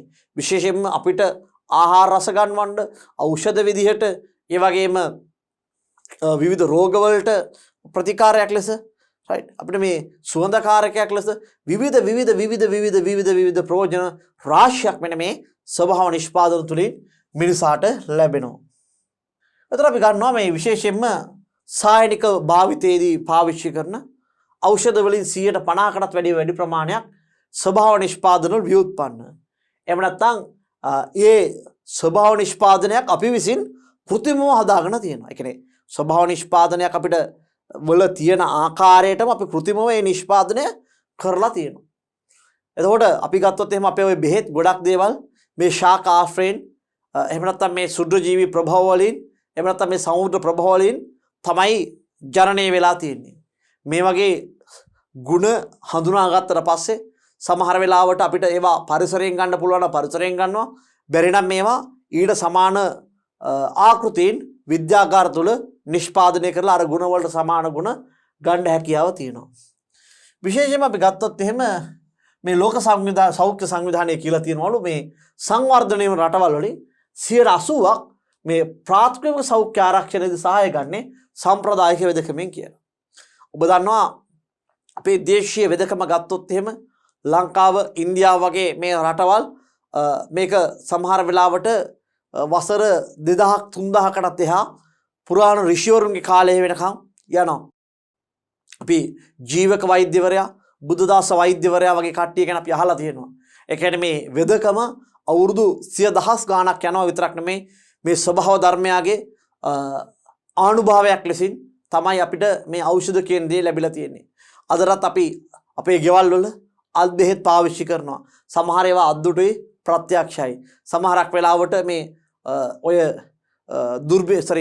ව්‍යසන කාලවලදී ඒ වගේම ඔය රෝගාබාධ පැතිරෙන වසංගත කාලවලදී ආරක්ෂාවට වගේම සමහර වෙලාවට බඩේ අමාරුවක් හැදුනොත් කැස්සක් හෙම්බිරිස්සාවක් හැදුනොත් එහෙම අපිට ප්‍රධාන වශයෙන් අපි ඉස්සරළම සහාය වෙන්නේ මෙන්න මේ දේශීය ශාක වලින් ලබා ගන්න ඖෂධ තමයි. එහෙම නැත්නම් සම්ප්‍රදායික අත් බෙහෙත් තමයි අපි පාවිච්චි වෙන්නේ. ඉතින් මේ අත් බෙහෙත් වගේ තමයි අපි දන්නවා විවිධ දක්ෂ වෙදවරු ලංකාවේ ඉන්නවා. විශේෂයෙන්ම කැඩුම් බිදුම් වලට, විෂ වලට, ඊට පස්සේ එතනින් එහාට ගියාට පස්සේ ওই පිළිකා වලට, ඒ වගේම හෘදයාබාධ වලට නේද? සමහර වෙලාවට බටහිර වෛද්‍ය විද්‍යාවේ කරන්න බැරි දේවලුත් දේශීය වෛද්‍ය විද්‍යාවේ කරනවා. සමහරක් වෙලාවට ඔය අර්ශස් බගන්දරා වගේ රෝග වලට නිට්ටාවටම සුව කරන්න හැකියාව තියෙනවා කිසිම සර්ජරියක් කරන්න නැතුව සමහර දවසකින් දෙකකින්. හැබැයි වැඩේ තියෙන්නේ අර වැන් වෙද්දි ඒ නියම වෛද්‍ය විද්‍යාව පාවිච්චි වෙන්නේ නැතුව සමහර වෙලාවට ඒවා මූල්‍ය අරමුණු වලින් පාවිච්චි කිරීම තමයි අතරම ගත්තොත් එහෙම ඒ දේශීය වෛද්‍ය විද්‍යාවට හානි වෙලා තියෙන්නේ. අපි විතරක් නෙමෙයි දැන් සමහර වෙලාවට හොඳ වනාන්තර පසුබිමක් තියෙන විවිධ රටවල් දරුවනේ තමන්ගේ රටවල් වල සෞඛ්‍ය ආරක්ෂණය සඳහා මේ දේශීය වෛද්‍ය විද්‍යාව එහෙම නැත්නම් මේ ශාක සහ සතුන්ගේ නිපද වෙන ස්වභාව නිෂ්පාදනයන් ප්‍රයෝජනයට ගැනීම සිද්ධ වෙලා තියෙනවා. එතකොට මේ ස්වභාව නිෂ්පාදන වලදී මේ 85% ඖෂධ නිස්සාරණය වෙන්නේ පුතේ ශාක වලින්. ඒ වගේම ලෝවැස්සන්ගෙන් බිලියන 3.4ක් අතර ප්‍රමාණයක් ඖෂධ ප්‍රභාව විදිහට ශාක කෙරෙහි විශ්වාසය තබනවා. ඒ කියන්නේ සමහර වෙලාවට ස්වභාව ධර්මයෙන් හැදෙන ලෙඩක් සුව කරන්නත් හැකියාව තියෙන්නේ ස්වභාව ධර්මයටම පමණයි කියන මතවාදය තමයි මෙතනදී ඉදිරිපත් වෙන්නේ. ඉතින් විශේෂයෙන්ම නවීන වෛද්‍ය විද්‍යාවට බොහොමයක් පදනම දැමිලා තියෙන්නේ මෙන්න මේ දේශීය වෛද්‍ය විද්‍යාව. හරි. එතකොට නවීන වෛද්‍ය විද්‍යාව සොයා ගැනීම එක්ක ගොඩක් වෙලාවට අපි සංසන්දනය කරලා බැලුවොත් බොහොමයක් දේවල් හැමදේම නෙමෙයි බොහොමයක් දේවල් ඈත අතීතයේදී අපේ රටවල්වත් පාවිච්චි කරලා තියෙනවා. එතකොට අපි ගත්තොත් එහෙම මේ දේශීය වෛද්‍ය කර්මාන්තයේදී පාවිච්චි කරන ශාක ගත්තොත් එහෙම මේ කෝමාරිකා අපි දන්නා පෙලුස්සුම් තුවාල ඒ වගේම චර්ම රෝග වලට ප්‍රතිකාර කරද්දී කෝමාරිකා පාවිච්චි කරනවා. ඒ වගේම අම්ල පිත්ත රෝගය එහෙම නැත්නම් අපි දන්නා ગેස්ට්‍රයිටිස් වලට මේ ගොඩක් වෙලාවට මේ ඇලෝ පාවිච්චි වෙනවා විවිධ පාන හදන්න. ඒ වගේම තමයි සමහර වෙලාවට හැම වේලීම වගේ හැම කොරපතු වගේ රෝග සඳහාත් මේ කෝමාරිකා පාවිච්චි වෙනවා. දැන් අදටත් අපේ අම්මලා තාත්තලා මොනවා හරි හුමාලේ වැදුනොත් මක්කන පිච්චුනොත් එහෙම ඉස්සල්ලාම කරන දේ තමයි ගිල කෝමාරිකා ටිකක් උලන එක. හරි. එතකොට කරවිල. අපි දන්නවා ලෝකේ වැඩිම පැතිරෙන රෝගයක් තමයි මේ දියවැඩියාව කියලා කියන්නේ. සිංහලෙන් මේකට කියනවා මදුමේදය කියලා. ඉතින් ඒතර මදු කියන්නේ පැණි නේ. එතකොට මේ මදුමේදය වගේ රෝගවලදී විශේෂයෙන්ම ඔය තිති කරවිල කියලා තියෙනවා. හරි. සමහරට අපේ ওই දේශීයවව කරවිලක් තියෙනවා. මේ කරවිල තමයි ඇත්තටම දැන් අර කඩේ ගන්න තියෙන කරවිලටත් වැඩිය ඔය සම්ප්‍රදායික හෙළ කරවිලක් තියෙනවා. ඒ චුට්ටක් තිත්තයි. හැබැයි ඒ තිත්ත රසයත් එක්කම සීනි මට්ටම පහළ හෙලීම සඳහා ඊටම හොඳ ආහාරයක් තමයි කරවිල කියලා කියන්නේ. දැන් අපි මේක ඖෂධයක් විදිහට නෙමෙයි කෑමක් විදිහට නෙගන්නේ. ඒතකොට කෑමක් විදිහට කරවිල ගත්තා කියලා එම හානියක් වෙන්නේ නැහැ නේ. කිසිම දවසක කියලා නැහැ මේ කිසිම කෑමක් විදිහට ගන්න එපා කියලා දිව් කාලේ නේ. එතකොට මේ කරවිල වල තියෙන හොඳ ලක්ෂණයක් තමයි මෙන්න මේ සීනි මට්ටම පහළ හෙලනවා කියන දේටත් වැඩිය මම හිතන්නේ පාලනය කරනවා කියන වචනේ මම පාවිච්චි කරන්න කැමතියි. සුදුලුණු. අපි දන්නවා මේ සුදුලුණු කියන්නේ හොඳ ඇන්ටිබයොටික් එකක්. ඒ කියන්නේ ගොඩක් ලේලාවට අනිත් පැත්තට තමයි මේ සුදුලුණුට හොඳ හැකියාවක් තියෙන කොලෙස්ටරෝල් වගේ දේවල් දිය කරන්න. ඉතින් ඒක නිසා සමහර වෙලාවට ටිකක් ඔය තෙල් ගතිය වැඩි නම් ඒ වගේම අපි දන්නා බඩේ අමාරුවක් වගේ තිබ්බොත් එහෙම සුදුලුණු තම්බලා දෙනවා. ඉතින් ආහාර අරුචියක් වගේ තිබ්බොත් එහෙම අනේ වගේ වෙලාවට මේ සුදුලුණු පාවිච්චි කරනවා. මේකේ තියෙන විශේෂම ලක්ෂණයක් තමයි මේක ඇන්ටිබයොටික් එකක් විදිහට ක්‍රියාත්මක වෙනවා. හොඳ ප්‍රතිවිරෝධ ජීවක ගුණයක් තියෙනවා. ඒ වගේම මෙයා හෘදයාබාධ වලට ඒ වගේම කොලෙස්ටරෝල් සහිත කෙනෙක්ට තෙල් ගතිය වැඩි කෙනෙක්ට ඉතින් ඊටාම හොඳ දෙයක් තමයි මෙන්න මේ සුදුලුණු කියලා කියන්නේ. ඉතින් අපේ ආහාර වලට හැම වෙලාවෙම අපිට සුදුලුණු නිකම්ම කන්න බැරි නම් අපිට සුදුලුණු හදලා බොන්න බැරි නම් ගොඩක් හොඳයි අපේ ආහාරයට සුදුලුණු චුට්ටක් වැඩිපුර එකතු කරන එක. මුරුංගා. අපේ මුරුංගා වල අපි හිතනවට වැඩිය දෙයක් තියෙනවා. විශේෂයෙන්ම මේකේ පෝෂක 92ක් තියෙනවලු. ඒ වගේම ප්‍රතිඔක්සිකාරක 46ක් තියෙනවා.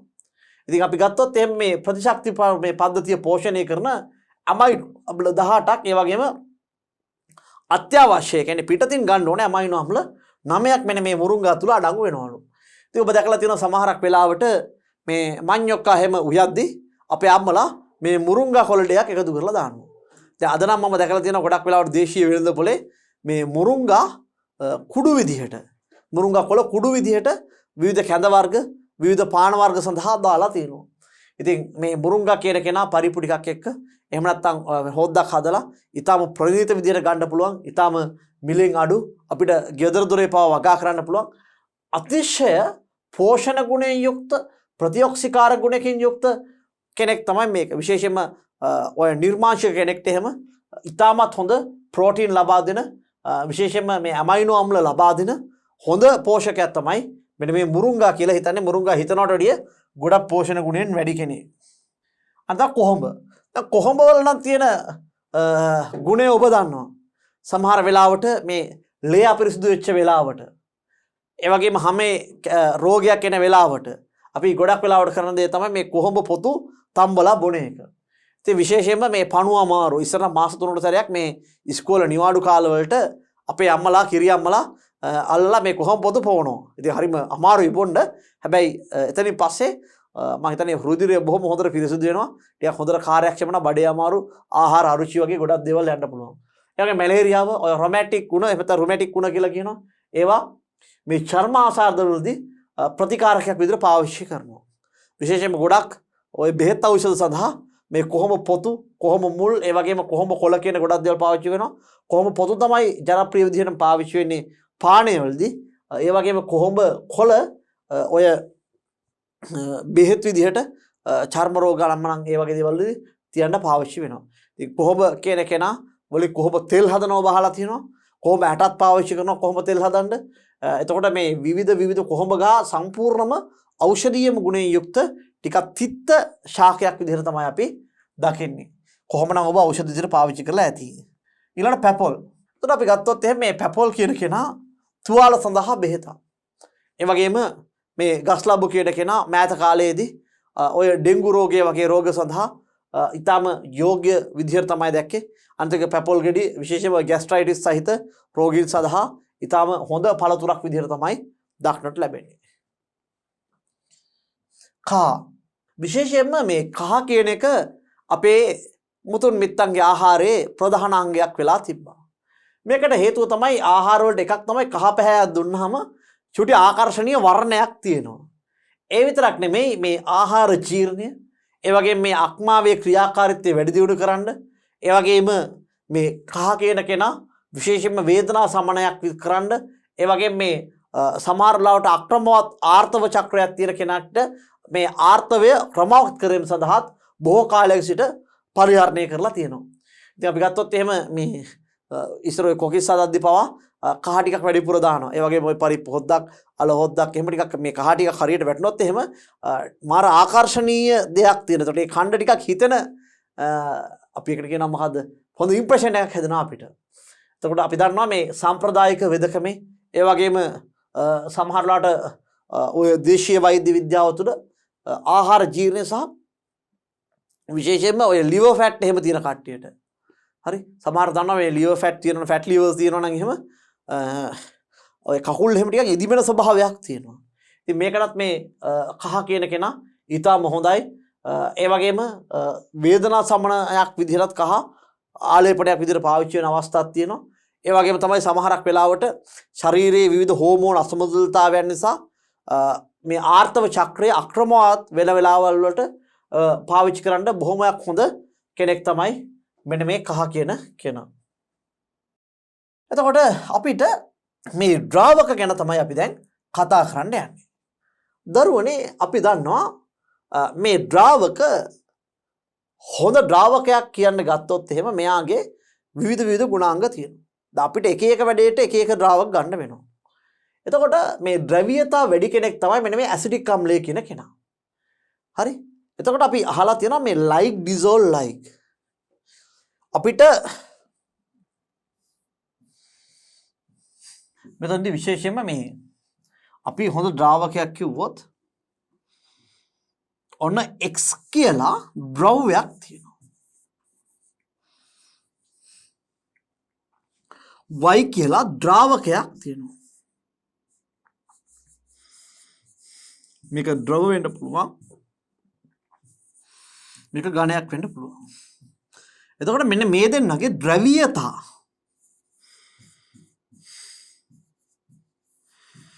ඉතා ආසන්න නම් මෙන්න මේ ද්‍රව්‍ය මෙන්න මේ ද්‍රාවකයේ දිය වෙනවා.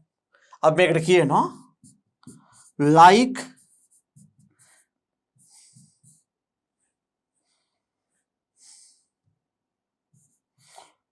like කියලා. like dissolve like කියලා අපි කියනවා. හරි.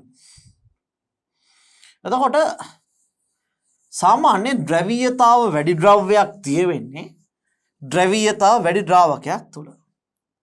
ද්‍රවීයතාව අඩු ද්‍රව්‍යයක් දිය වෙන්නේ ද්‍රවීයතාව අඩු ද්‍රාවකයක් තුල. එතකොට මධ්‍යම ද්‍රවීයතාව තියෙන කෙනෙක් දිය වෙන්නේ මධ්‍යම ද්‍රවීයතාව තියෙන ද්‍රාවකයක් තුල.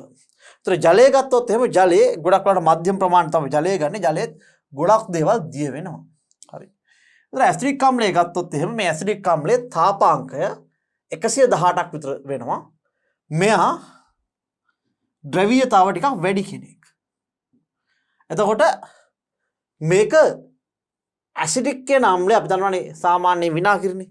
මේක ගිනි ගන්නේ නැහැ. පොඩි මද ගන්ධයක් තියෙනවා. ඊට පස්සේ ජලයේ තාපාංකය ඒ කියන්නේ වාෂ්ප වෙන්න ගන්නේ සෙල්සියස් අංශක 100 ඕනම වෙලාවක භාවිත කරන්න පුළුවන් ද්‍රාවකයක් බොහෝමයක් ද්‍රව්‍ය මේ ජලයේ දී වෙනවා. ඊළඟට ඉන්න මේ මෙතනෝල් සහ එතනෝල්. ඒතර මේ මෙතනෝල් සහ එතනෝල් ගත්තොත් එහෙම මේ දෙන්නත් සෙල්සියස් අංශක 64 විතර මෙතනෝල් වාෂ්ප වෙනවා. එතනෝල් 78 විතර වාෂ්ප වෙනවා. මේ දෙන්නත් විශේෂම වාසයි මේවා ගිනි ගන්නා සුළුයි. හරි. ගිනි ගන්නා සුළුයි. එතකොට අපි දන්නවා මෙන්න මේ එතිල් ඇසිටේට් කියන කෙනා මේ එතිල් ඇසිටේට් කියන කෙනා සෙල්සියස් අංශක 78 දී වාෂ්ප වෙනවා. ඊට පස්සේ තියෙනවා මේ ඇසිටෝන් ඒ වගේම ඩයික්ලෝරෝමෙතේන් ඊට පස්සේ අපිට ක්ලෝරෝෆෝම් ඉන්නවා.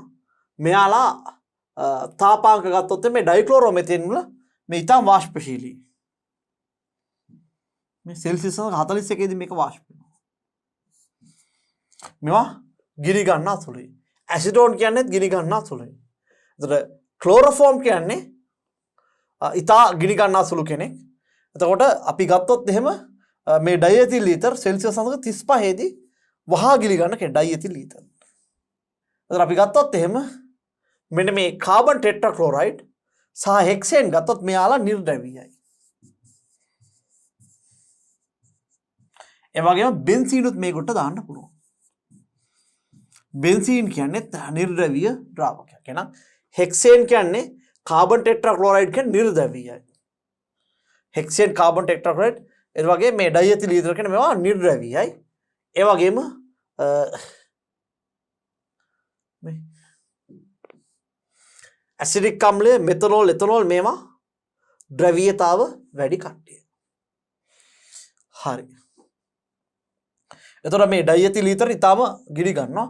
දැන් මම ඩයික්ලෝරෝමෙතේන් වලට පාවිච්චි කරපුවා හොඳ කෙනෙක් තමයි ඇසිඩෝන් කියන කෙනා. ඇසිඩෝන් කියන කෙනා. හරි. එතන ඇසිඩෝන් ක්ලෝරෝෆෝම් මිශ්‍රණයක් පාවිච්චි කරන්න පුළුවන්. හරි. ඇසිඩෝන් ක්ලෝරෝෆෝම් මිශ්‍රණයක් පාවිච්චි කරන්න පුළුවන් ඩයික්ලෝරෝමෙතේන් නැත්තම්. හරි. දරුවනේ එහෙමනම් අපිට සාමාන්‍යයෙන් ද්‍රවීයතාව වැඩි කෙනෙක් දිය කර ගන්න නම් අපිට ද්‍රවීයතාව වැඩි ද්‍රාවකයක් ගන්න ඕනේ. ද්‍රවීයතාව අඩු කෙනෙක් දිය කර ගන්න නම් ද්‍රවීයතාව අඩු නිර්ද්‍රවීය ද්‍රාවකයක් පාවිච්චි කිරීම අවශ්‍යතාව වෙනවා. එතකොට අපි විවිධ නිස්සාරණවලදී විවිධ ද්‍රවීයතාවයෙන් යුතු සංයෝග පිළිබඳව අවබෝධයෙන් කටයුතු කළ යුතු වෙනවා. එතකොට ඔබ මේ අපි දැන් ද්විතීයික පරිවෘත්ත හා සම්බන්ධයෙන් දීර්ඝ ලෙස සාකච්ඡා කරා. මේ වගේ ලක්ෂණ, මේ වගේ ගුණාංග, ඒ වගේ මේ වගේ භෞතික ස්වභාවයන්, ඒ වගේ මේ වගේ ප්‍රයෝජන අපිට මෙයාලා ලැබෙන්නේ කොහෙන්ද කියන ආදී වශයෙන් අපි අවබෝධයෙන් කටයුතු කරොත් අපිට මේ ඒකකයේදී හොඳට පිළිතුරු ලිවීමේ හැකියාව ලැබෙනවා. එහෙමනම් දරුවනේ අපි මේ ඒකකය මෙතනින් අවසන් කරනවා. ඔබට ආයුබෝවන්.